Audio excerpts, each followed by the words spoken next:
ដាច់ខ្យល់ហើយបងប្អូនអើយដាច់ខ្យល់ហើយក៏ទៅពូជសាសនេះថោកទាបហ្នឹងណែថោកទាបយកមកទំហឹងហ្មងអានេះចោលគឺថាចោលឯងតពូជតពងតវងតតកូលមែនណាស៊ីហ្គេមមួយបងប្អូនវាចង់កັບលុយ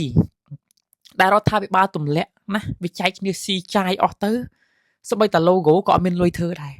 ទៅលួចចម្លង logo ពីខាងអាឡម៉ង់ឥឡូវអាឡម៉ង់គេទាមទារឲ្យបកស្រាយដោយគេចោទប្រកាន់ថាជាការប្រមាថនិងមើងងាយកម្មសិទ្ធិបញ្ញារបស់គេណាប៉ុណ្ណឹងឯង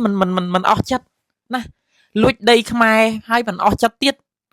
ឡូវមកលួចតាំងពីរូបទាត់បាល់ខ្មែរយកទៅដាក់ធ្វើរូបទាត់បាល់ក្នុងប្រទេសវាទៀត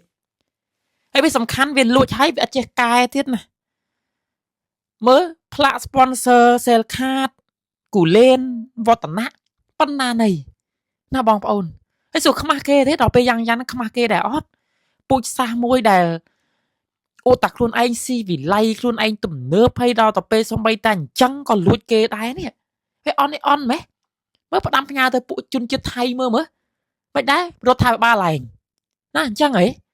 លួច logo គេលួចអីគេហ្នឹងវាអត់ថ្លៃធ្នូប៉ុណ្ណាទៅពួកអត់ថ្លៃធ្នូផ្ដាំជាតិអរគុណ